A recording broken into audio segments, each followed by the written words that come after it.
Em nome do Pai, e do Filho, e do Espírito Santo. Amém.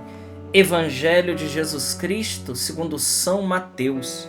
Glória a vós, Senhor. Naquele tempo, disse Jesus aos seus discípulos: Não junteis tesouro aqui na terra, onde a traça e a ferrugem destrói, e os ladrões assaltam e roubam.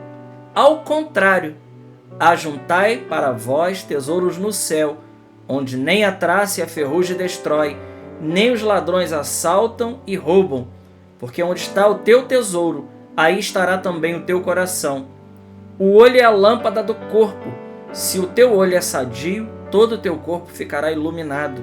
Se o teu olho está doente, todo o teu corpo ficará na escuridão. Ora, se a luz que existe em ti é escuridão, como será grande a escuridão? Palavra da salvação. Glória a vós, Senhor.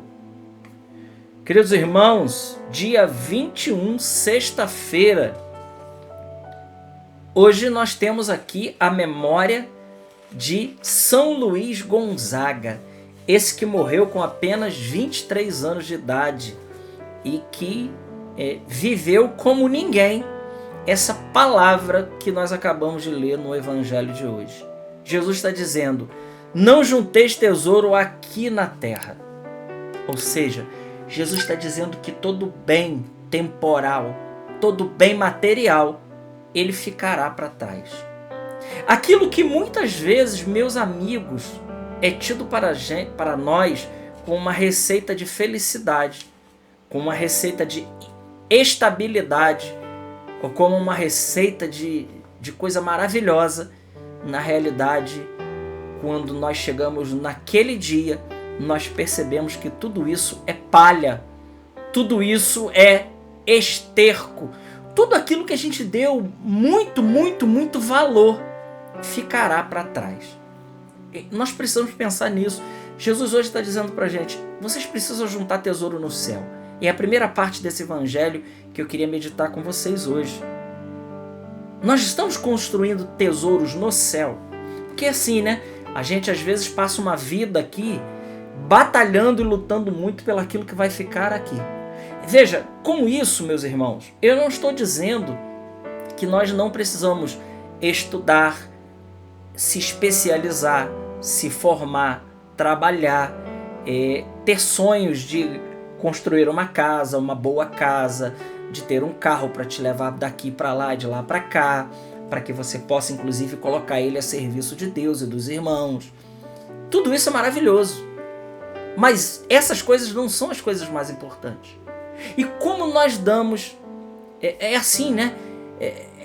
É como se tem uma inversão de valores. A gente valoriza demais aquilo que não tem esse valor total e a gente, muitas das vezes, desvaloriza aquilo que é o mais importante. Ora, as coisas mais importantes, a própria Bíblia nos diz isso, o Catecismo também nos diz isso, são as coisas que a gente não vê. Essas são as mais importantes. Aquilo que é tangível, aquilo que é palpável, aquilo que é constatável e faz parte aqui do mundo sensível, tudo isso ficará para trás. Dinheiro, casa, tudo isso, roupas, todos os bens que a gente adquirir, que a gente muitas das vezes tem isso na base de tesouro. Na realidade, isso ficará tudo aqui. O verdadeiro tesouro é aquele que Jesus diz aqui no Evangelho. É tesouro que estão no céu, onde a traça e a ferrugem não destrói, e eles durarão para a eternidade. Bom, então nós precisaríamos nos perguntar: qual é o maior tesouro em que não se acabará? Qual é o maior tesouro? Essa é uma pergunta que nós precisamos nos fazer. Se os bens materiais não são tesouros e eles são algum meio aqui para que a gente possa viver um pouco melhor e deixar a vida de algumas pessoas um pouco mais confortáveis, mas isso não é o mais importante, então nós precisaríamos nos perguntar: então o que é importante? Os bens espirituais? A gente poderia dizer como São João da Cruz: também não. Olha, nem os bens espirituais, não, porque os bens espirituais também, eles não são Deus. Não são Deus. Então, nós não temos que estar agarrado nem aos bens materiais e nem aos bens espirituais. Inclusive, alguns bens espirituais, para nós, pode ser uma cilada para que a gente possa cair na vaidade. Nós falamos disso dias passados. Então, qual é esse bem? As virtudes teologais? Fé, esperança e caridade?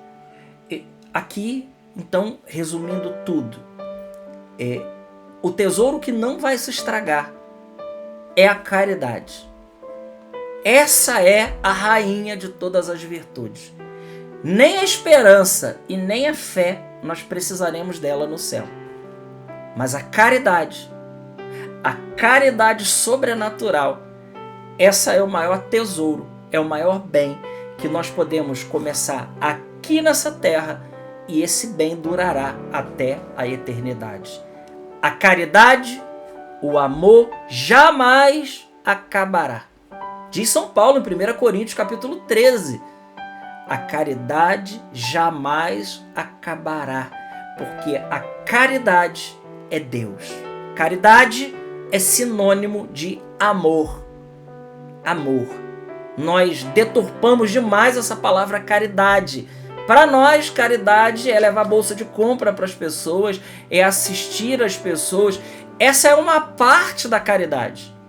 É uma parte da caridade. Importante, sim, mas é uma parte da caridade. Essa não é a plena caridade. A plena caridade é Deus. Deus, ele é amor. Ele é a caridade em pessoa. E esse é o maior bem, esse é o maior tesouro. Então, significa dizer que nós precisamos investir na caridade. Todos os dons que nós temos hoje, as virtudes teologais de fé, esperança e caridade, com os dons do Espírito Santo, a graça que foi infundida em nós, precisamos multiplicar isso e crescer nas virtudes, sabendo que a única que perdurará será o amor. O amor, ele é mais forte do que a morte, ele é mais forte do que todas as coisas. Então Jesus está dizendo para mim e para você que nós não podemos ficar agarrados aos bens que passam, às coisas que passam, mas nós precisamos nos agarrar aos bens que não passam, aos bens sobrenaturais, a saber, ao próprio Deus. Nós precisamos estar unidos a Deus, porque Ele jamais passará. Isso aqui é muito, muito importante, irmãos, e muito profundo para nós. E nós precisamos fazer uma análise da nossa vida. Em que eu tenho gastado mais o meu tempo? Em que eu tenho me dedicado mais? Em que eu tenho colocado a minha vida assim de cheio? É naquilo que passa ou é naquilo que não passa? Pensemos nisso. Quanto tempo a gente gasta com as coisas temporais e quanto tempo a gente se dedica, por exemplo, à oração? Quanto tempo a gente se dedica, por exemplo, às coisas de Deus? Ora, isso não vai acabar, mas as coisas temporais acabarão. E Jesus terminou o evangelho de hoje falando a respeito do nosso olho, da nossa visão. E como é importante, meus irmãos, que nós tenhamos a nossa visão purificada. Como nós precisamos purificar o nosso olhar. O nosso olhar, ele está completamente hoje estragado pela poluição visual que nós temos diante dos nossos olhos todos os dias. A contar das roupas que se vestem hoje, tanto mulheres quanto homens, a contar daquilo que se coloca nas redes sociais, daquilo que coloca na televisão, no cinema, de modo geral. Há uma poluição hoje visual muito grande. E algo que eu gostaria de chamar a atenção hoje aqui. O ser humano moderno, ele hoje parece que gosta muito mais daquilo que é feio do que aquilo que é belo.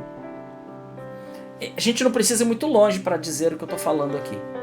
Basta ver o tipo de roupa que se veste hoje, o tipo de corte de cabelo que se faz hoje, né? O modo como as pessoas tratam o seu corpo, né? E a gente vê como o ser humano hoje parece que gosta do feio. Mas o belo é que reflete Deus, não o feio. O feio não reflete Deus, é o belo. O belo é que reflete Deus, porque Deus, ele é a beleza. Ele tirou do caos o cosmos. Cosmos significa beleza, né? Daí que vem a palavra cosmético. Coisa para ficar bonito, para embelezar. Como nós hoje perdemos a sagacidade pelo belo. Ora, o que nós vemos hoje, muitas coisas que as pessoas gostam hoje, são coisas feias. Aquilo que as pessoas ouvem hoje, o gosto musical hoje, o que se tem de música hoje, é coisa muito ruim. Muito ruim, muito ruim. Tem coisa boa? Tem, mas a grande maioria é coisa ruim. Então, os lugares, o modo de colocar as coisas, nosso olho está doente. O nosso olho está doente. Jesus diz que se o teu olho, que é a lâmpada do corpo, ele estiver ruim, todo o seu corpo ficará em escuridão. Jesus hoje quer, com isso, fazer uma grande purificação no meu e no seu olhar. Que a gente esteja atento a isso, a tudo aquilo que a gente vê, aquilo que a gente lê, aquilo que a gente partilha, aquilo que a gente aprecia, os lugares que a gente gosta de estar. Nos perguntemos, isso me remete ao belo? Se sim, estamos no caminho certo. Se não, nós precisamos repensar a nossa vida e voltarmos de todo o coração ao nosso Deus. Glória ao Pai, ao Filho e ao Espírito Santo, como era no princípio, agora e sempre. Amém. Deus abençoe.